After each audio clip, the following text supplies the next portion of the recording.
Hello friends, invest with Reema में आप सभी का स्वागत है। फ्रेंड्स, इंडिया में एक्टिव फंड्स बहुत ज़्यादा पॉपुलर है, जहां पर एक फंड मैनेजर निफ्टी 50 या उसके बेंचमार्क को बीट करने की कोशिश करता है खुद का रिसर्च करके। पर इन सब के बावजूद क्या आपको पता है कि 60 to 70% एक्टिव म्यूचुअल फंड्स अपने बेंचमार्क को बीट नहीं कर पाते हैं। आखिर ये बेंचमार्क क्या होता है? तो मान लीजिए कि एक मिड कैप फंड है और उसका बेंचमार्क है निफ्टी मिड कैप 150। इसी तरह अगर एक मल्टी कैप या फ्लेक्सी कैप फंड है तो उसका बेंचमार्क होगा निफ्टी 500। तो उसे भी 60% to 70% म्यूचुअल फंड्स बीट नहीं कर पाते हैं। यानी कि आप सोच सकते हो कि कितने इन्वेस्टर्स को नुकसान होता है। यदि आप सिर्फ पैसिव फंड में भी इन्वेस्ट करोगे तो भी आपको ज्यादा रिटर्न्स आएंगे, क्योंकि पैसिव फंड्स का एक्सपेंस रेशियो थोड़ा सा कम होता है एक्टिव फंड्स के मुकाबले। अब पैसिव फंड्स में भी दो कैटेगरीज होते हैं, एक तो इंडेक्स म्यूचुअल फंड्स और दूसरा ETF यानी एक्सचेंज ट्रेडेड फंड्स। अब म्यूचुअल फंड्स में एक्सपेंस रेशियो ज्यादा होता है, वहीं ETF में कम होता है, क्योंकि ETF इंडेक्सेस को रेप्लिकेट करता है। एक्सपेंस रेशियो क्या होता है, ETF में वो कम क्यों होता है, ये सब जानने के लिए मैंने ऑल अबाउट ETF का एक सेपरेट वीडियो बनाया है।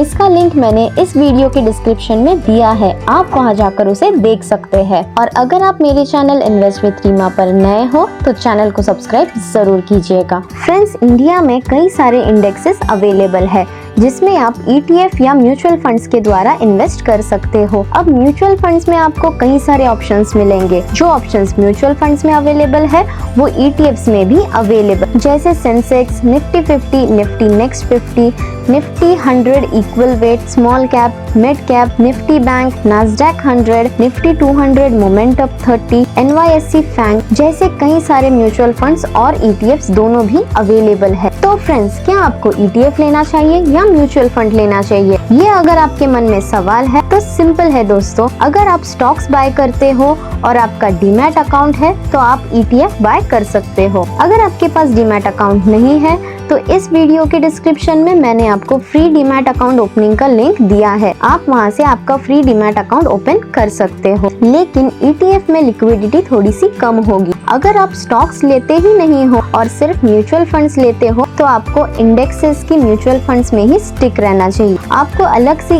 ETFs लेने की जरूरत नहीं है अनटिल एंड अनलेस आपको कोई ऐसा पर्टिकुलर ETF लेना है जो म्यूचुअल फंड्स में अवेलेबल नहीं है। अब ETFs में तो ये सारे है ही, पर इसके अलावा निफ्टी PSU बैंक्स, CPSE यानी central public sector enterprises, consumption, infrastructure, information technology, low volatility, शेरिया, हैंसिंग जैसे कई सारे ETFs भी अवेलेबल है। तो अब आपके रिक्वायरमेंट के अनुसार आपको ETF या म्यूचुअल फंड ये आपको चूज करना है। लेकिन इसमें से भी कौन सा ETF सबसे बेस्ट है जो आप आपके पोर्टफोलियो में for a very long time रख सकते हो, चलिए जानते हैं। लेकिन उससे पहले अगर आप ETF के बारे में और डिटेल में जानना चाहते हो तो मेरे चैनल की ETF प्लेलिस्ट में जाकर आप देख सकते हो, वहाँ मैंने हर एक ETF का इंडिविजुअल वीडियो बनाया है। और अगर आपने मेरे चैनल को अब तक सब्सक्राइब नहीं किया है तो देर किस बात की, जल्दी से कीजिए, क्योंकि मैं आपके लिए ऐसे ही इन्वेस्टमेंट रिलेटेड वीडियोस लाते रहती हूँ। और साथ में मेरे टेलीग्राम चैनल को भी ज्वाइन जरूर कीजिएगा। तो अब मैं बताने वाली हूँ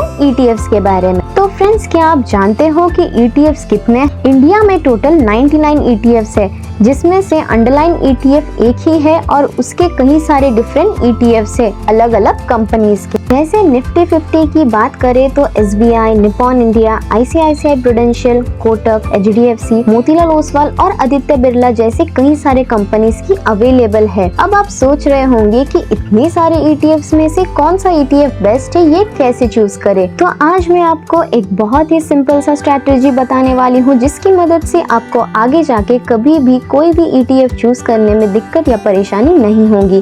तो इस वीडियो को लास्ट तक जरूर देखिएगा। तो सबसे पहला है एक्सपेंस रेशियो। एक्सपेंस रेशियो आप जो भी ETF चूज करोगे उसका म्यूचुअल फंड्स के कंपैरिजन में बहुत ही कम होना चाहिए और साथ वाले ETF के कंपैरिजन में भी सबसे कम होना चाहिए। अब एक्सपेंस रेशियो के साथ आपको देखना है tracking error. Tracking error index को एग्जैक्टली फॉलो करता है, लेकिन कई बार थोड़ा बहुत एरर आ ही जाता है फॉलोइंग में। इसकी वजह से रिटर्न्स थोड़े बहुत चेंज हो जाते हैं, कभी रिटर्न्स कम मिलते हैं तो कभी ज्यादा मिलते हैं। तो फ्रेंड्स, आपको ये बात ध्यान में रखना है कि ट्रैकिंग एरर जितना कम है ETF में, वो ETF उतना ही अच्छा होता है। सो नंबर 1, एक्सपेंस रेशियो होना चाहिए सबसे कम और ट्रैकिंग एरर भी साथ में होना चाहिए सबसे कम। तो चलिए आप देखते हैं कि एक पर्टिकुलर कैटेगरी में से कौन सा ETF बेस्ट है जिनका ट्रैकिंग एरर और एक्सपेंस रेशियो दोनों कम है। वीडियो को आगे बढ़ाने से पहले अगर आपको नहीं पता कि एक्सपेंस रेशियो क्या होता है ETF का, तो मेरी इस वीडियो में मैंने आपको डिटेल में एक्सपेंस रेशियो के बारे में बताया है। आप इस वीडियो को रेफर कर सकते हैं, इसका लिंक आपको नीचे डिस्क्रिप्शन में मिल जाएगा। तो अगर आपको इंडिया में इन्वेस्ट करना है तो आप इंडिया के टॉप 50 कंपनीज में इन्वेस्ट कर सकते हो, जिसके लिए आपको निफ्टी 50 के इंडेक्स में इन्वेस्ट करना चाहिए। यहाँ पर सबसे कम एक्सपेंस रेशियो 0.5% का है। ये दो ETFs का, निप्पॉन इंडिया निफ्टी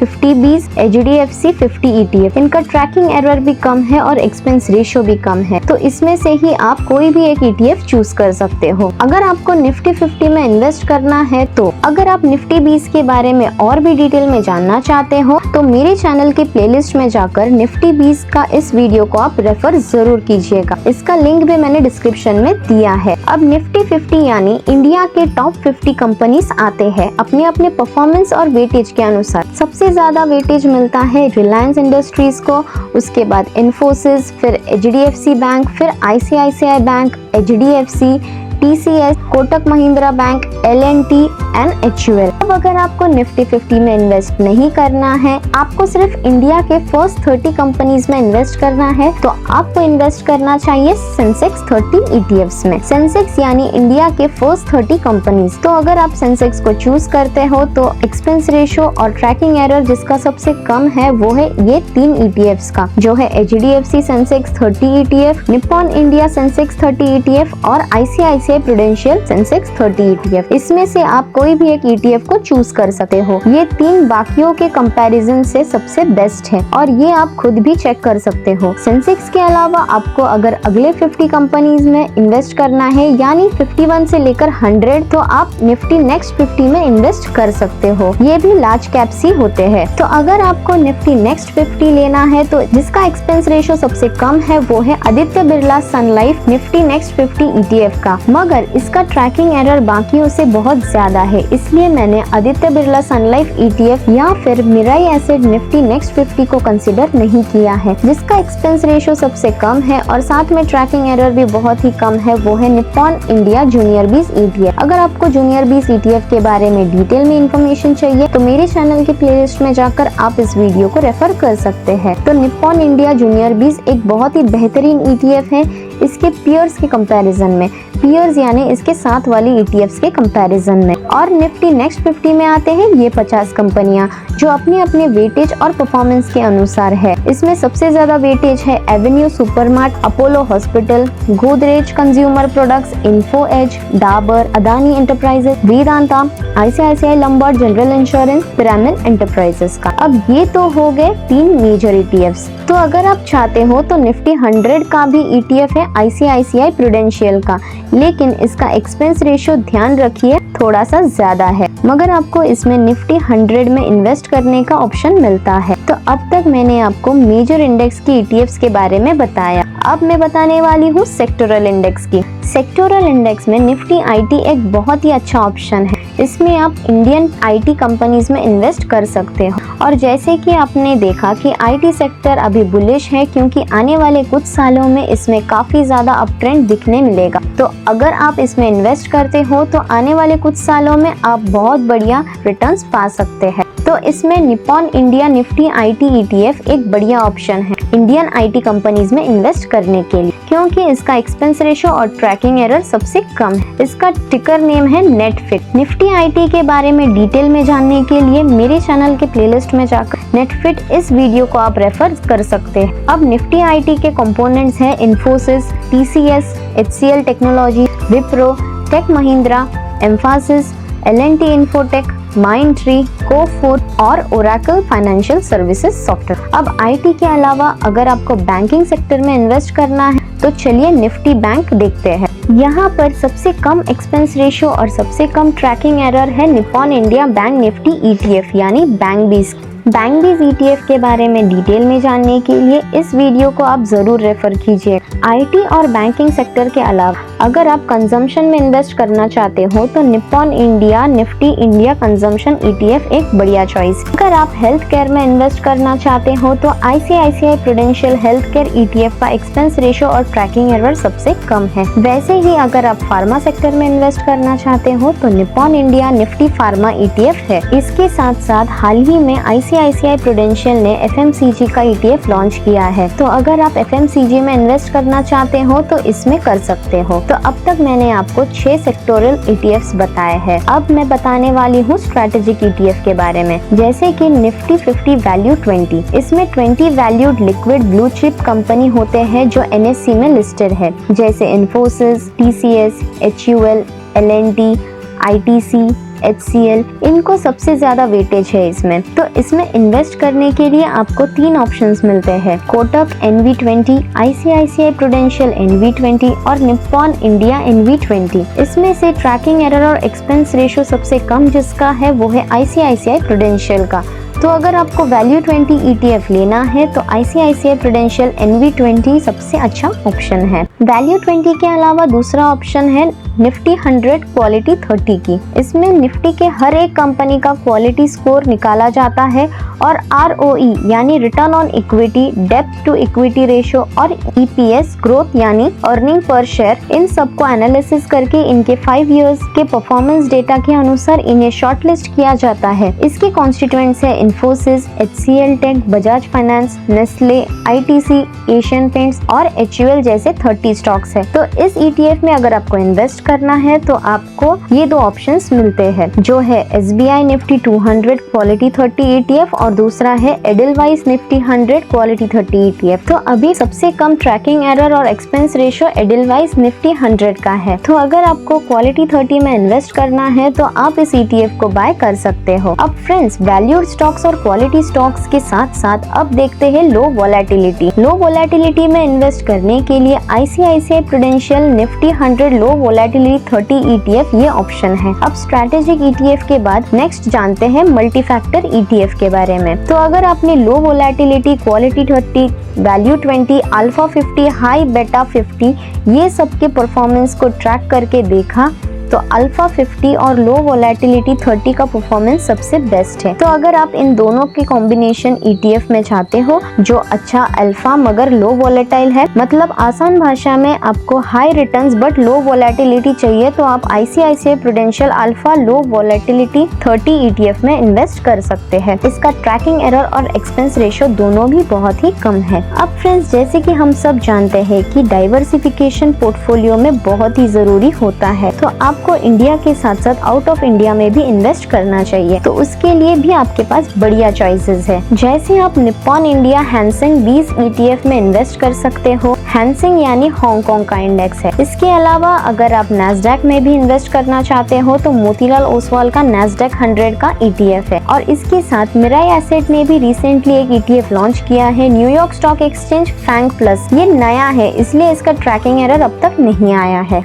अब ये 2 ETFs के इंडेक्सेस को अगर आप कंपेयर करोगे अपने निफ्टी 50 के साथ तो यहाँ आप देख सकते हो कि हैंसेंग इंडेक्स ने over a time period almost 2012 से कुछ खास परफॉर्म नहीं किया है, बल्कि निफ्टी 50 ने हैंसेंग से ज्यादा अच्छा परफॉर्म किया है। बट इन दोनों इंडेक्स को बहुत बढ़िया तरह से बीट किया है नैस्डैक 100 ने। तो अच्छे डाइवर्सिफिकेशन के लिए आप निफ्टी 50 के साथ साथ नैस्डैक को भी अपने पोर्टफोलियो में जरूर ऐड कीजिए। इससे आपको डाइवर्सिफिकेशन के साथ साथ डॉलर हेज का भी फायदा मिलेगा और रिटर्न्स आपको बहुत ज्यादा मिलेगा। तो दोस्तों, नैस्डैक का ETF है मोतीलाल ओसवाल का। अब नैस्डैक 100 में 100 कंपनीज होते हैं। भले ही पहले 50 कंपनी सबसे ज्यादा कंट्रीब्यूट करते हैं वेटेज के अनुसार, मगर फिर भी ज्यादा कंपनीज होने की वजह से डाइवर्सिफिकेशन ज्यादा मिल जाता है और इसी वजह से आपका रिस्क बहुत ही कम हो जाता है। अब फ्रेंड्स, यहाँ पर मोतीलाल ओसवाल नैस्डैक 100 का ट्रैकिंग एरर थोड़ा सा आपको ज्यादा लग रहा होगा, बट ध्यान रखिए ये इसलिए है क्योंकि ईयर 2021 में स्टॉक स्प्लिट हुआ है, तो इसकी वजह से ये ट्रैकिंग एरर जरा ज्यादा बता रहा है। सो आप इसे इग्नोर कर सकते हो। अब अगर आप थोड़ा रिस्क लेना चाहते हो तो आप फैंग प्लस में भी इन्वेस्ट कर सकते हो। फैंग प्लस में सिर्फ 10 कंपनीज हैं, Alibaba, Facebook, Alphabet, Apple, Baidu, Nvidia, Amazon, Netflix, Twitter और टेस्ला। तो अगर रिस्क लेने के लिए आप रेडी हो तो ही आपको न्यूयॉर्क का फैंग प्लस में इन्वेस्ट करना चाहिए, जिसका एक ऑप्शन मिराई एसेट प्रोवाइड करता है, वरना मोतीलाल ओसवाल नैस्डैक 100 ETF सबसे सेफ और बेस्ट है। अब फ्रेंड्स, इसके अलावा आप depth ETFs, PSU depth ETFs, PSU depth plus state development loan ETF, government bond ETFs, gold ETFs, dividends, ESG ETFs और भी बहुत सारे ऑप्शंस आपको यहाँ पर अवेलेबल है। अब इस वीडियो में इतने सारे ETF के बारे में जानने के बाद आपको कंफ्यूजन तो जरूर हो रहा होगा कि कौन सा ETF ले। तो उसके लिए मैंने सभी सेक्टर्स में से सबसे बेस्ट ETF के सेपरेट वीडियोस बनाए हैं। तो आप सबसे पहले मेरी ETF प्लेलिस्ट में जाकर हर एक बेस्ट ETF को डिटेल में जानिए और फिर आपका डिसीजन खुद लीजिए। तो फ्रेंड्स, इस वीडियो में मैंने हर एक सेक्टर के best of the best ETF के बारे में बताया है, मगर आपको अगर इसके अलावा बाकी सारे ETFs के ट्रैकिंग एरर, एक्सपेंस रेशो और टिकर ये सब जानना है तो आप ये एक्सेल शीट डाउनलोड भी कर सकते हो। इसका लिंक मैंने इस वीडियो के नीचे डिस्क्रिप्शन में दिया है। इसमें आपको सारे ETFs की इन्फॉर्मेशन मिल जाएंगी और आपको अलग से हर एक ETF के बारे में सर्च नहीं करना पड़ेगा और आपका बहुत सारा वैल्यूएबल टाइम भी बच जाएगा। साथ में इस एक्सेल की मदद से आप अपना खुद का डाइवर्सिफाइड ETF बास्केट बना सकते हो, लेकिन जो ETF नए हैं उनका ट्रैकिंग एरर अवेलेबल नहीं है। तो फ्रेंड्स, क्या आपने इनमें से किसी भी ETF में इन्वेस्ट किया है या फिर किसी और ETF में इन्वेस्ट किया है, मुझे कमेंट करके ज़रूर बताइएगा। और अगर आपको आज का वीडियो पसंद आया हो तो वीडियो को लाइक, शेयर और मेरे चैनल इन्वेस्ट विद रीमा को सब्सक्राइब ज़रूर कीजिएगा, क्योंकि मैं आपके लिए ऐसे ही इन्वेस्टमेंट रिलेटेड वीडियोस लाते रहती हूँ। तो आज के लिए बस इतना ही, जल्दी मिलते एक नए वीडियो के साथ। Thanks for watching.